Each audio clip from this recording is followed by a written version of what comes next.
Sintonizas Dinamis Radio. La Hora Sobrenatural, Pastor Juan Cano.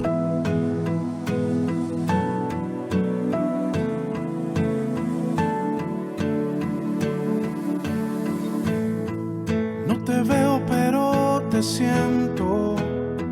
Saca este momento para elogiarte. Estoy agradecido, y aunque otros no te piensen, yo te pienso. Cristo, creo en ti,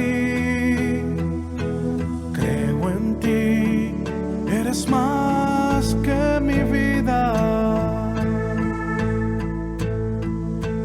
Cristo, creo en ti.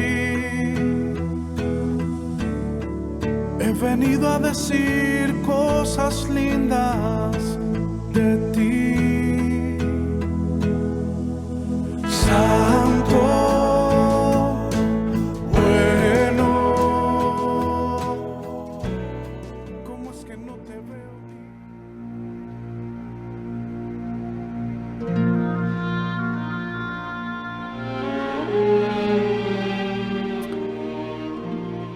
Porque no tenemos lucha contra sangre y carne, sino contra principados, contra potestades, contra los gobernadores de las tinieblas de este siglo, contra los huestes espirituales de maldad en las regiones celestes. Por tanto, tomad toda la armadura de Dios para que podáis resistir en el día malo, y habiendo acabado todo, estar firmes.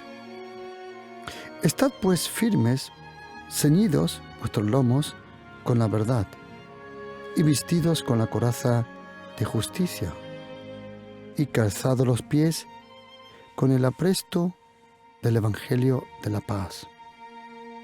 Sobre todo, tomad el escudo de la fe con que podéis apagar todos los dardos de fuego del maligno, y tomad el yelmo de la salvación y la espada del Espíritu, que es la palabra de Dios.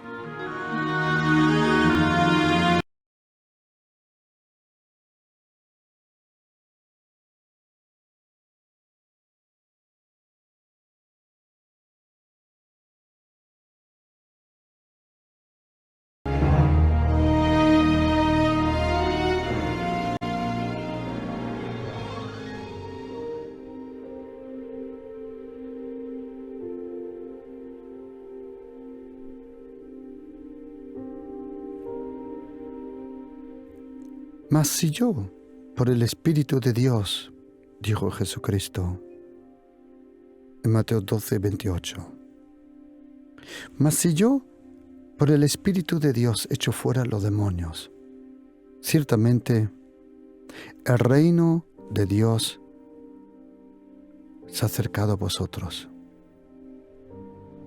Cuando una persona llega a la fe en Jesucristo, ¿por qué una persona empieza a creer en Jesucristo? La fe en Jesucristo no es en primera línea una decisión. ¿Te lleva a hacer decisiones? Sí. Pero la fe en Jesucristo es un regalo de Dios. Podemos leerlo en Mateo capítulo 16, Romanos 12, Efesios capítulo 2. Podemos leer que la fe es un regalo que Dios ha provocado en nosotros. ¿Qué significa tener la fe en Jesucristo? ¿O qué significa tener la fe cristiana? Primordialmente la fe significa confiar en una persona. Tener fe en Jesucristo es tener fe en la persona de Jesucristo. Y tener fe no es tan difícil ni complicado. Porque si tienes una relación con el Señor, si comunicas con Él, si buscas la intimidad con Él, continuamente hay fe en tu vida. La fe viene por el oír de la palabra de Dios, la palabra de Jesucristo. El apóstol Pablo nos enseñó, en Efesios capítulo 6, nos enseña que como cristiano tenemos lucha. Hay diferentes formas de lucha. Lucha contra tu pasado, tu memoria, tus emociones. Lucha contra heridas. Algunas veces lucha contra experiencias. Lucha contra tu propia carne, tu propia carnalidad. Lucha contra las tentaciones. Algunas veces lucha por la presión que atrae la vida. La vida atrae muchas luchas. Luchar por la familia, por el trabajo, los estudios. En muchos momentos de la vida uno tiene que esforzarse y disciplinarse. Pero hay una lucha que la Biblia nos comenta, una lucha que no es contra carne, que no es contra cosas visibles. Sí, son cosas visibles que son usadas como herramientas, pero la lucha es contra principados, potestades, gobernadores de las tinieblas y huestes espirituales. ¿Qué significa eso, que nosotros tenemos lucha? Cuando lees el Nuevo Testamento, y te recomiendo que leas la Biblia, pero empezando por el Evangelio de Mateo, Marcos, Lucas y Juan, primero tienes que leer el Nuevo Testamento. ¿Por qué? Como el apóstol Pablo muy bien dijo, el Antiguo Testamento es la sombra de lo que iba a venir. Y en el Nuevo Testamento aparece la luz. Y la luz es una persona. Como dijo Jesucristo en Juan 8:12, yo soy la luz del mundo. El que me sigue no andará en las tinieblas, sino tendrá la luz de la vida. La luz que necesitamos interiormente. Interiormente necesitamos esa luz. Y cuando nosotros leemos el Nuevo Testamento, aprendemos a leer la palabra de Dios, aprendemos la razón por qué vino Jesucristo a la tierra. Él dice que Él vino a buscar lo que se había perdido.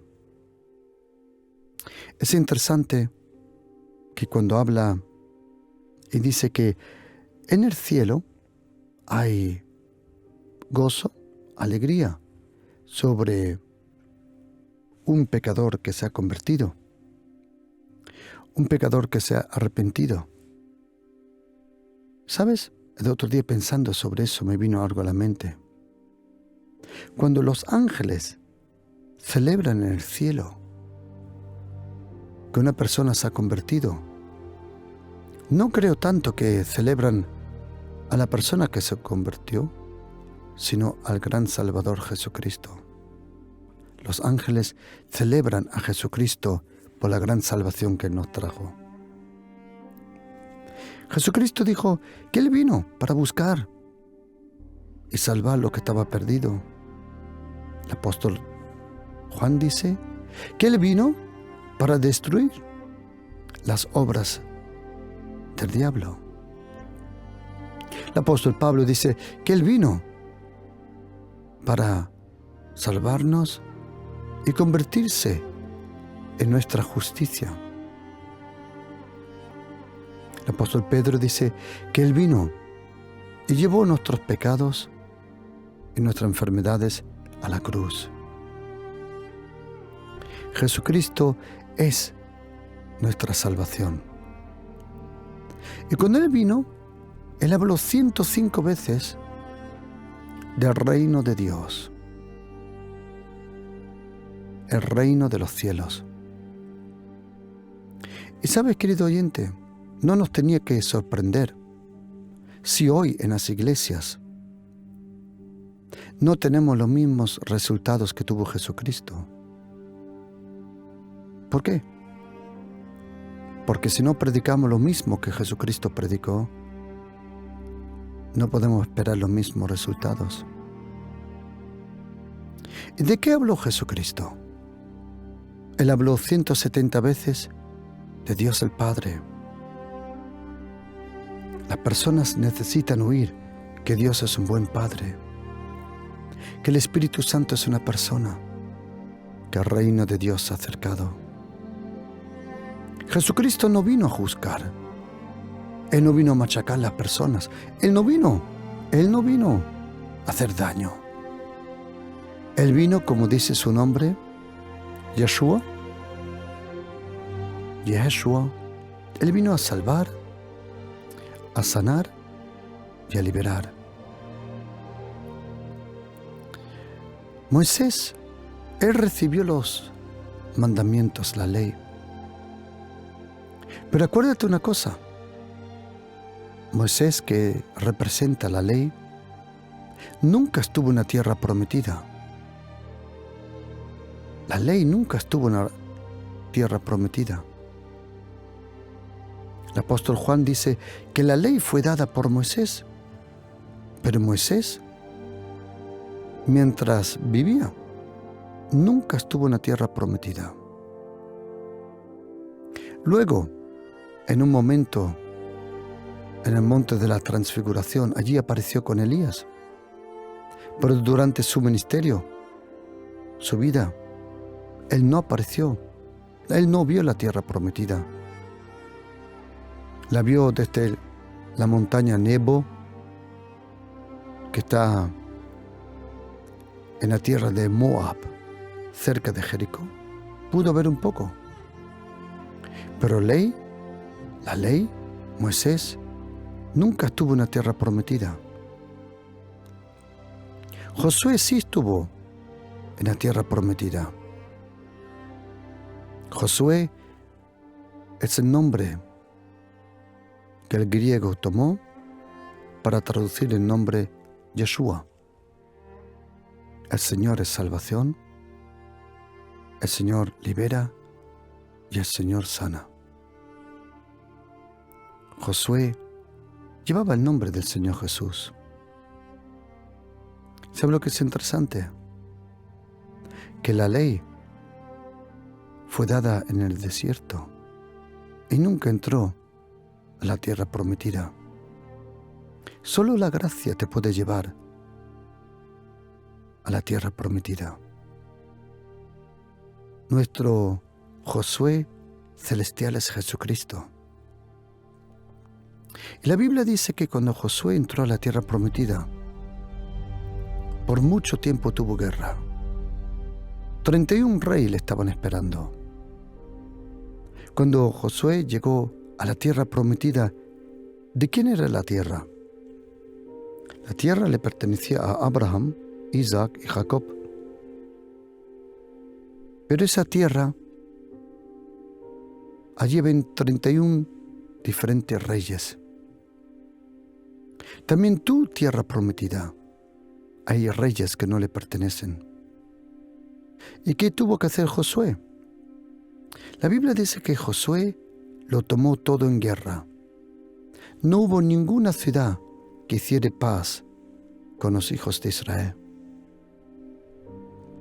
Cuando lees el Antiguo Testamento, aprendes rápidamente que hoy los enemigos no son visibles. Los enemigos son invisibles. Lo que eran los amalequitas, heditas, amonitas, moabitas, los heteos, los asirios, los babilónicos. Lo que ellos eran para el pueblo de Israel, los filisteos. Hoy, para nosotros, los filisteos, los amonitas, amalequitas, hetitas, jebusitas, los arameos, el ejército babilónico, todo eso hoy nosotros comprendemos que son los poderes demoníacos. Y quieres o no, si eres cristiano, antes o después vas a tener experiencia con poderes demoníacos. Tú no tienes que buscarlos. Ellos te encuentran rápido. ¿Por qué? Porque tú eres la luz. Si en algún sitio, si en un cine que está todo apagado, uno enciende el teléfono celular, es pequeño, pero por todo el cine se ve dónde está la luz. Nosotros cuando estábamos en ejército aprendimos que un cigarro se podía ver hasta 4 kilómetros de longitud, de distancia en la noche. A 4 kilómetros. Tú probablemente te crees que eres una luz pequeña, pero acuérdate de la luz que necesitas siempre que pierdes la llave o que quieres encontrar el candado. Enciendes una luz pequeña. Seas lo pequeño que tú piensas que seas, eres bastante luz para encontrar el camino y para que otras personas vean la luz. Tú no eres un esclavo. Tú eres la luz del mundo, porque Jesucristo te convirtió en la luz. O como dice la Biblia, somos hijos de la luz. Por eso, antes o después tendrás ataques diabólicos. Lo bueno es esto, que ningún brujo, ningún hechicero, nadie tiene poder y autoridad sobre los demonios. Los demonios solo se someten a la única persona que les venció. La única persona que venció a Satanás y a su ejército demoníaco diabólico fue aquel hombre que nació a 8 kilómetros de distancia de Jerusalén, en un pueblo pequeño llamado Betlehem, en Belén. En aquel niño estaba toda la esperanza de Dios el Padre. Y Jesucristo, Él era el Verbo, el Logos, como dice en griego, Dabar en hebreo. El Verbo se hizo carne para que el reino se hiciese accesible. ¿Por qué dijo Jesucristo, el reino de Dios se ha acercado? Porque era la presencia de Jesucristo, era la presencia del reino de Dios. Y Jesucristo, lo que Él hizo alucinó a las personas, asombró a las personas. Sanar personas ya se conocía. Los profetas Elías, Eliseo, ellos hicieron milagros. La multiplicación del pan, también Moisés fue usado. Y Elías y Eliseo. Resucitar muertos, también lo vemos en la vida y en el ministerio de Elías y de Eliseo. Pero ¿qué era lo que a la gente lo dejó atónito? ¿Qué era? Lo que era que la gente alucinaba era que por primera vez en Jesucristo un hombre tenía poder y autoridad sobre los demonios. Los demonios son ángeles, ex ángeles caídos, con su jefe llamado Satanás, Lucifer, Diabolos, Belzebub. Y Jesucristo, en la primera vez de la historia del ser humano, el hombre, el segundo hombre, el segundo Adán, demostró que Dios reclamó de nuevo de gobernar en la tierra. Por eso digo gobernar de nuevo y reclamó el poder en la tierra. ¿Por qué? Porque eso es lo que significa la palabra Basilea, el reino. Dios reclama de nuevo de gobernar. No hay cosa más grande que el reino de Dios. El reino de Dios es lo más grande que existe. Todo pueblo, toda nación, toda lengua tiene que someterse al reino de Dios. El reino de Dios ya está presente. Vendrá en su plenitud cuando venga el tiempo que Jesucristo regrese de nuevo. Pero el reino de Dios está aquí. El reino de Dios no se edifica. Lo que sí se edifica es la iglesia. El reino de Dios se recibe. ¿Dónde está el reino de Dios? El reino de Dios lo encontramos en la palabra de Dios. Mateo 13, 19. El reino de Dios lo encontramos en el Espíritu Santo de Dios. Marcos 12, Marcos 3, Mateo 12, 28, Romanos 14, 17. Pero el reino de Dios está en nosotros. Lucas 17, versículos 20, 21, Mateo 13, 38. El reino de Dios ya está aquí. El reino de Dios vino por Jesucristo. El reino de los cielos se ha manifestado. El reino de Dios con justicia, paz y gozo en el Espíritu Santo. ¿Y por qué necesitamos el reino de Dios?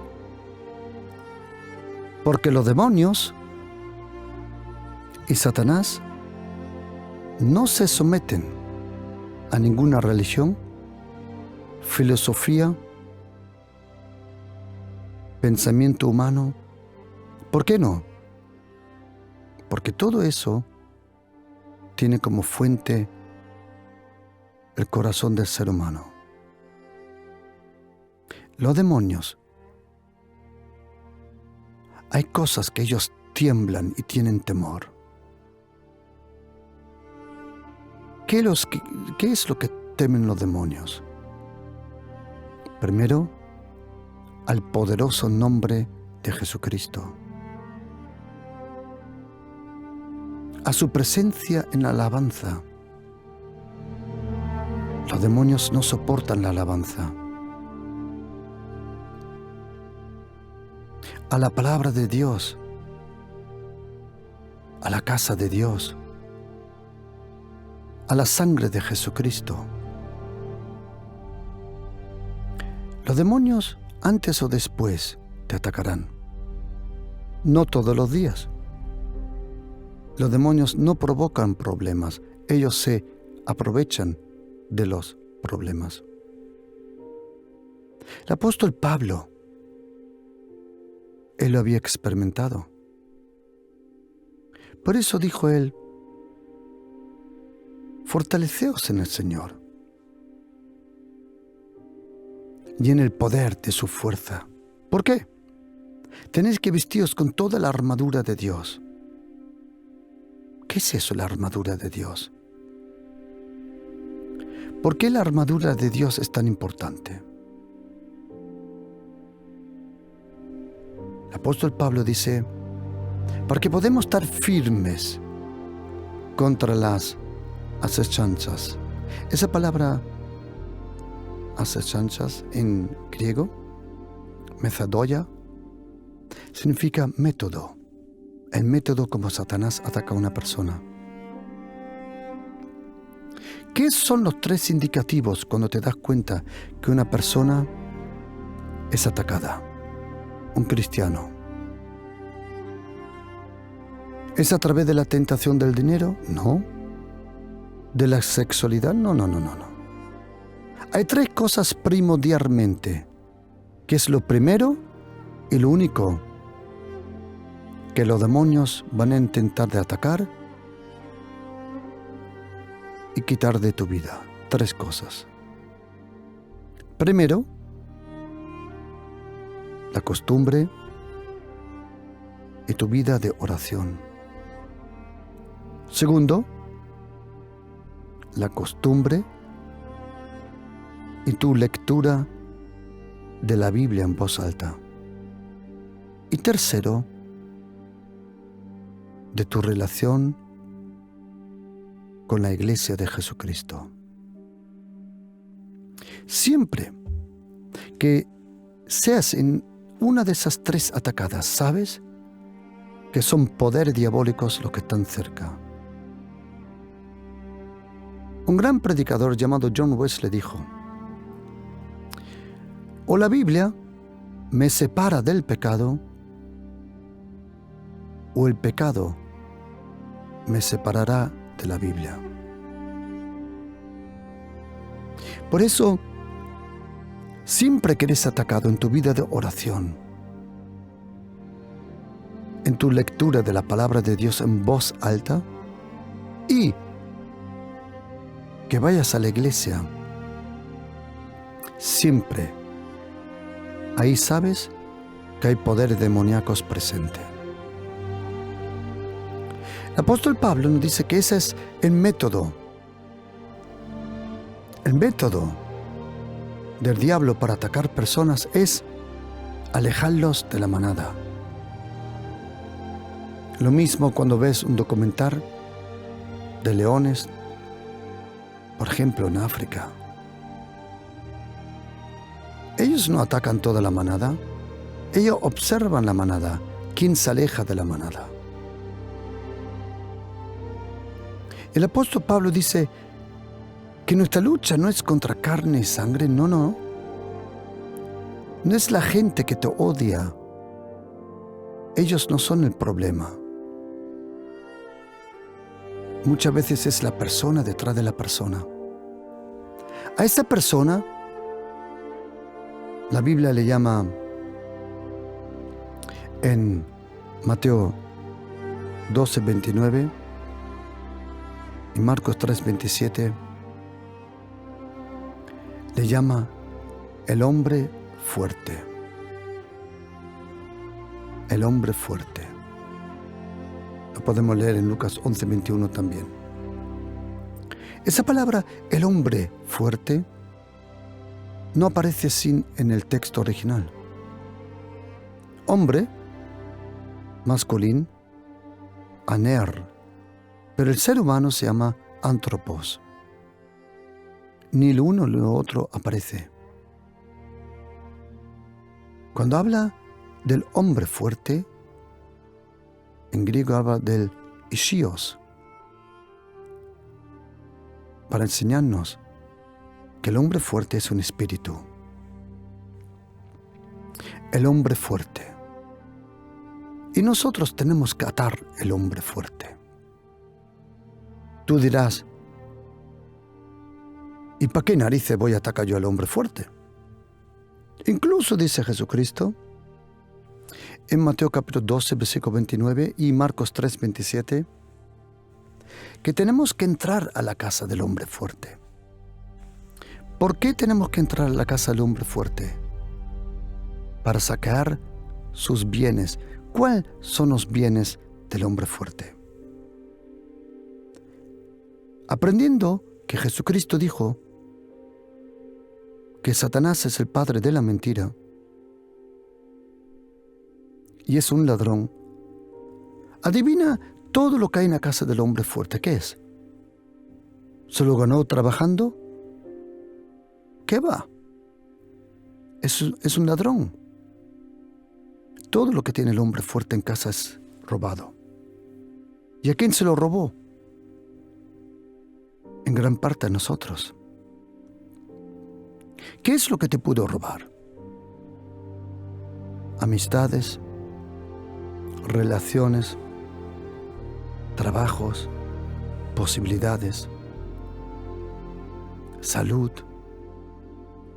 muchas cosas. Pero el Proverbios 6:31 dice que si el ladrón lo cogen, tiene que pagar 7 veces. Por eso tú y yo, querido hermano, seas católico, evangélico, presbiteriano, adventista, ortodoxo, nosotros tenemos la autoridad. ¿Sabías que solo los hijos de Dios en Cristo Jesús tienen el poder y la autoridad para reprender a esos demonios? Los demonios no huyen por agua bendita, por una ceremonia religiosa, no. Es el nombre que está sobre todos los nombres. Porque en ese nombre, en el nombre de Jesús, se tiene que doblar toda rodilla de lo que están en los cielos, en la tierra y debajo de la tierra, y toda lengua tiene que confesar que Jesucristo es el Señor.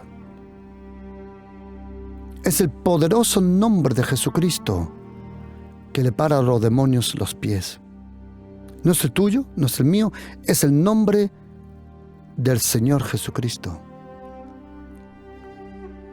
Y el apóstol Pablo dice que no tenemos que ponerse esa armadura. Como él dice, estar firmes, ceñidos con los lomos con la verdad y vestidos con la coraza de la justicia, calzados los pies con el apresto del Evangelio de la paz. Sobre todo, tomad el escudo de la fe, con cual podéis apagar todos los dardos de fuego del maligno. Y tomad el yelmo de la salvación y la espada del Espíritu. No la espada espiritual, la espada que el Espíritu Santo te afila todas las noches. Cuando tú estás durmiendo, el Espíritu Santo te está afilando la espada, que es la palabra de Dios. O como dice en griego, es el rema. Queridos, con el logos de Dios te alimentas y con el rema de Dios luchas. ¿Qué es la armadura de Dios? ¿Qué significa la armadura de Dios? En primera línea tienes que aprender que la armadura de Dios es una persona, Jesucristo. Porque dice el cinturón de la verdad. Jesucristo es la verdad. La coraza de la justicia. Jesucristo es nuestra justicia.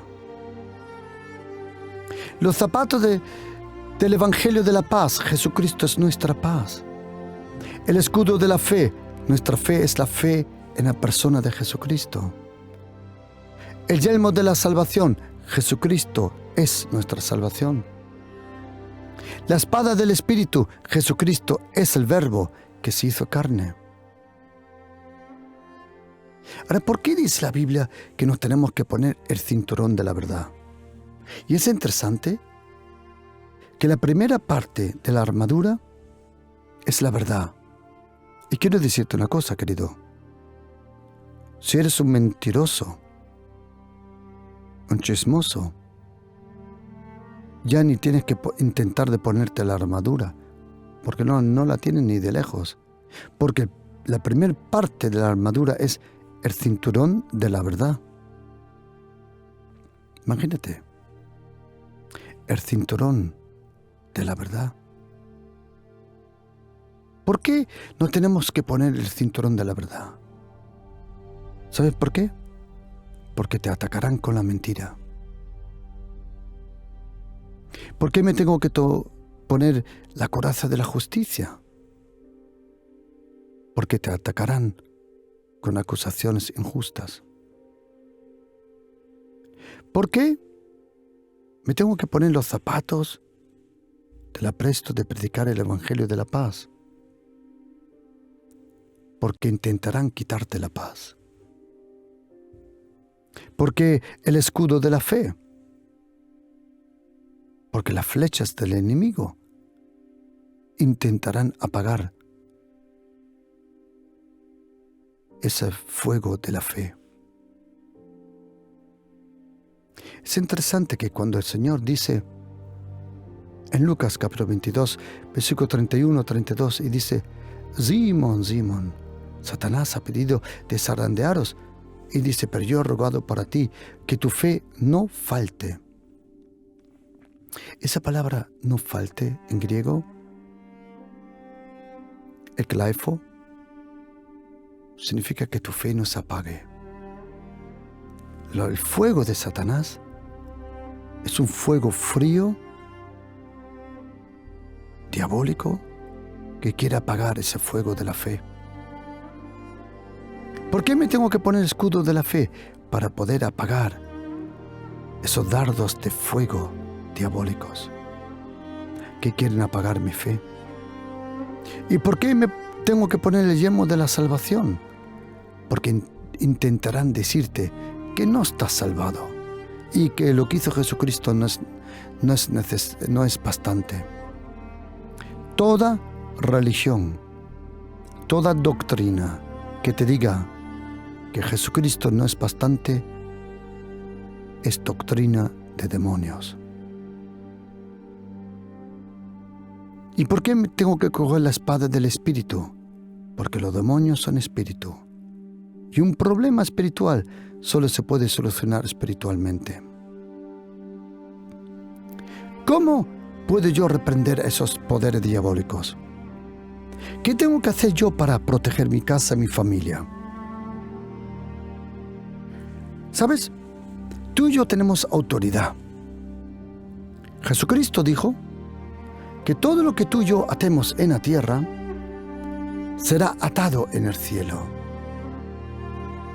Esa palabra atar, cuando dice el Señor en Mateo capítulo 16, versículo 19, todo lo que tú ates en la tierra será atado en el cielo. ¿Por qué es eso importante, atar en la tierra? ¿Por qué? Déjame dar una pequeña explicación de algo. Cuando la gente me oye hablar de atar a los demonios, reprender esos poderes diabólicos, incluso cristianos, en vez de atacar al enemigo, me han atacado a mí. Y me dicen que eso no es correcto, que eso no se hace, que no tenemos autoridad. Ok. Déjame explicarte algo que aprendí yo. Algo que aprendí. Cuando estuve en el ejército, y yo me apunté voluntariamente al ejército, y os quiero decir una cosa, me encantó ir al ejército. Yo fui voluntario, me apunté, y de Alemania dejé el trabajo, lo perdí, mejor dicho, para venir a hacer la mili en España. Y os digo una cosa, me encantó. Estuve en diferentes lugares. Primero me enviaron a San Sebastián, Luego de San Sebastián a León, al Ferral de Bernesca. De allí me enviaron a la academia en Zaragoza. Luego estuve en Valladolid, en Zamora. Y terminé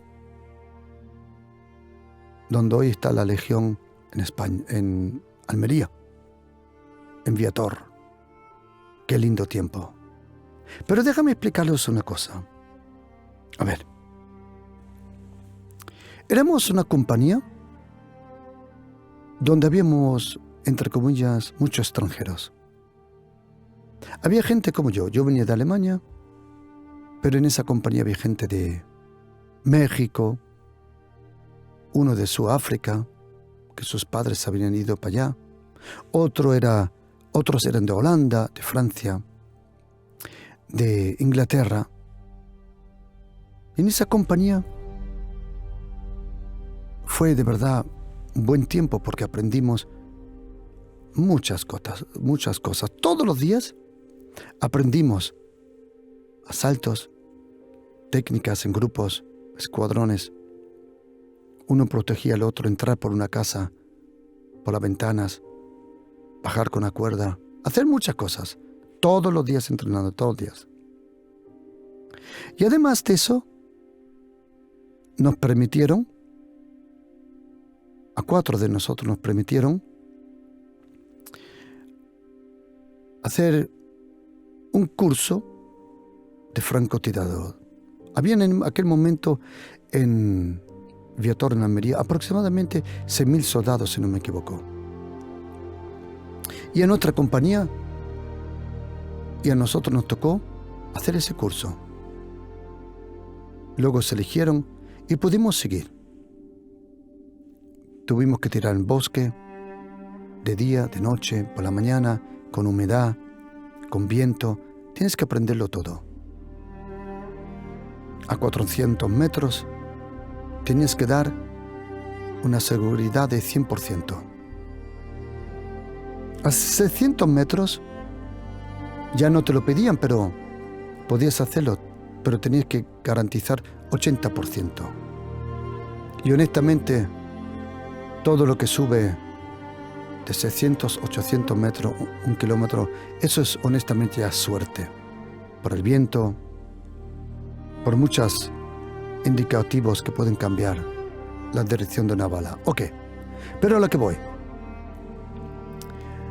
Vinieron las COEs, los grupos de operaciones especiales, vinieron los Marines americanos, hicimos maniobras con ellos. En mi vida he visto gente tan grande, madre mía. Todos los Marines eran negros de eso. Yo creo que eran todos, tenían 5 metros de altura. Era impresionante lo grande que eran. Y nosotros éramos pequeñajos, éramos pequeños de verdad. Ok. Bueno, ellos no entraban por las ventanas. Claro, si eres el primo de Goliat, ¿cómo vas a entrar por la ventana? Bueno, y entonces hicimos maniobras. Estuvimos 3 días, 4 días sin comida, porque eso era parte de la maniobra. Teníamos algo para beber, pero esa era la cosa. Resistir 24 horas, 48 horas, hasta 3 días sin comida. Tenías que quedarte en tu puesto, tú no te podías mover. Si hoy hablas con un francotirador, ellos entrenan en la nieve y en otros sitios mucho peor que nosotros. Pero cuando terminamos la obra, y a eso voy, regresamos. Nos dieron libre a las 11 de la noche, regresamos y nos fuimos al comedor. Y llegamos completamente, imagínate, 3 días, 4 días, sin lavarte, sin ducharte. Imagínate la pinta que teníamos. Íbamos revolcados, impresionante. Es que casi ni se veía el color del traje que llevábamos, casi no se veía, tanto porquería llevamos encima. Y cuando llegamos con el, creo que se llama en español, rifle francotirador, luego llevaba el cesme, luego llevaba la pistola, luego llevaba todas las armaduras, llevabas diferentes armaduras. Llegamos al comedor porque teníamos hambre. No habíamos comido 3-4 días. Y llegamos al comedor, abrimos la puerta y estaban todos los cocineros juntos con los peluqueros. Se habían hecho una comida. Habían probablemente 20-25 de ellos haciendo una comida para ellos, bien vestidos, muy bonitos vestidos. Y cuando nosotros entramos por la puerta, esos cocineros que en su vida habrían hecho una maniobra, y esos peluqueros que probablemente en su vida jamás habían tirado un tiro, cuando entramos para allá, se dan la vuelta y dice uno de ellos: ¿qué queréis? Y dijimos: comer. Y nos dice, perdona que use la palabra, cerdos, veros primero a lavar. Los 4 nos miramos y pensamos lo mismo. ¿De qué van estos cocineros y peluqueros? Aquí vienen soldados verdaderos. Soldados que habían estado con los Marines, con los COEs, en una maniobra bien dura. Y estos, ¿sabe lo que me di cuenta, querido oyente, querido cristiano? Cuando me convertí, me di cuenta de una cosa. ¿Sabes qué? Tenemos muchos peluqueros y cocineros en el reino de Dios. Mi pregunta es, ¿dónde están los soldados? ¿Sabes, querido? Mira, quiero ser honesto contigo. Tú ahora puedes discutir la doctrina, si se puede atar el hombre fuerte o no. Tú ahora puedes hablar conmigo si es bíblico esto o lo otro. No, tú puedes hacer lo que quieras. El día que los demonios toquen a la puerta de tu familia, el día que tú sientes la presión diabólica, te vas a olvidar de todas esas bobadas y vas a luchar la buena batalla de la fe. Quiero decirte de todo corazón, estás incorporado en una guerra espiritual. Y quiero preguntar con la mano al corazón, ¿cuándo te vas a dar cuenta? ¿Cuándo, por el amor de Dios, te vas a dar cuenta que tu lucha no es contra sangre ni carne, sino contra poderes diabólicos? Algunos dirán, pastor, yo no creo en eso. Pero ¿de verdad tú te crees que a los demonios le importa lo que tú crees? Tienes que ponerte la armadura de Dios, por el amor de Dios. Ponte en el nombre de Jesús la armadura de Dios. Compórtate como un guerrero. Proclama que yo y mi casa serviremos al Señor. Ata el hombre fuerte. Átalo en el poderoso nombre de Jesús. Alaba al Señor, porque los demonios no soportan adoración y alabanza. Lee la Biblia en voz alta,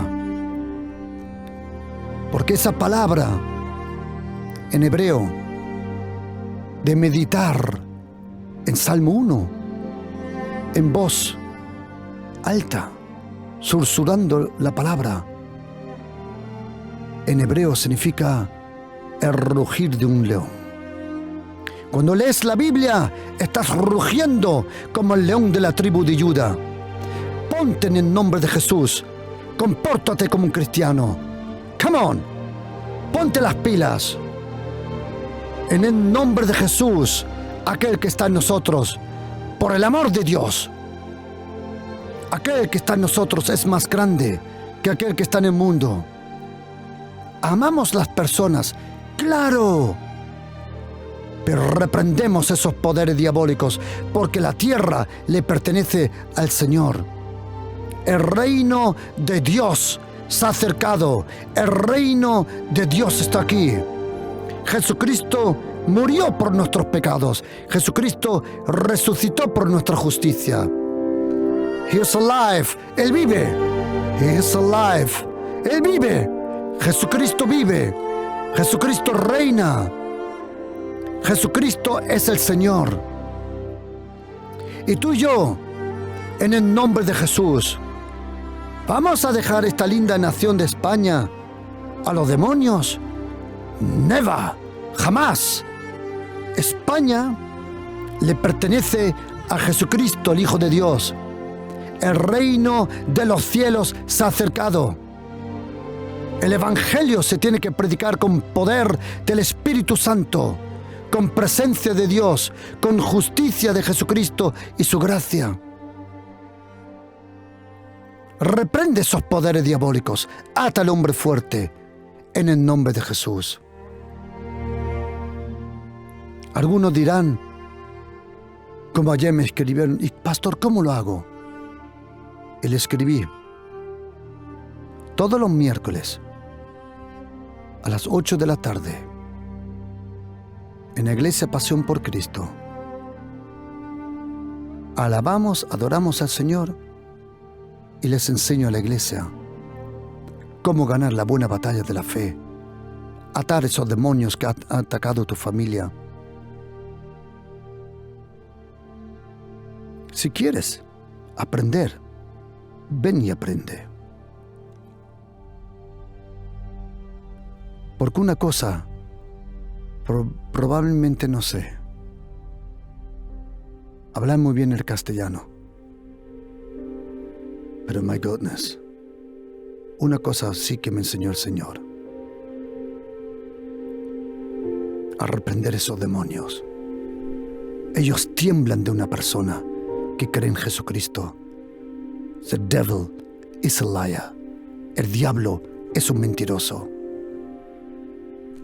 ¿Puedes ganar la batalla por tu familia? Sí, lo puedes. Como dice la Biblia en una conversación de Isaías 49, cuando dice, se puede quitar el botín al valiente, al hombre fuerte. Se puede rescatar el cautivo de tu familia al tirano. Y me encanta como dice la Biblia, Dios habla hoy. El Señor afirma que sí. Al hombre fuerte le arrebatarán lo conquistado. Arrebata a tu hija, a tu hijo, tu familia, tu bendición. Queridos, en el nombre de Jesús, ¿tenemos siempre guerra? No, pero de vez en cuando. Y cuando hay guerra, la vas a ganar. Porque tú has recibido autoridad de Jesucristo y poder del Espíritu Santo. Por eso ponte la armadura de Dios y reprende a esos demonios. ¿Y sabes qué? Tú y yo ahora vamos a hacer una oración por nuestras familias. Vamos a orar por nuestras familias. Y te invito a que ores conmigo. Porque tu familia es lo más importante, querido. Acuérdate. Y di conmigo, Señor Jesucristo, te doy las gracias. Me has perdonado todos los pecados. Y te doy las gracias, Señor. Y no solo eso, soy tu hijo. Tú me has salvado. Y tú me has dado autoridad. Y en tu nombre, Señor Jesucristo, en el nombre de Jesús, ato todo poder diabólico, toda maldición, la anulo, reprendo en el nombre de Jesús. a todo poder diabólico. Y en el nombre de Jesús le ordeno: aléjate de mi casa. En el nombre de Jesús proclamo: el reino de los cielos se ha acercado a mi vida y a mi casa. Y en el nombre de Jesús le cierro la puerta a todo poder inmundo, todo espíritu maligno, en el nombre de Jesucristo. Lo ato en el nombre de Jesucristo y proclamo la gracia de Jesucristo sobre toda mi casa, en el nombre de Jesús. Y te doy la gracia, Jesucristo, que tú me das la victoria, Señor. Amén.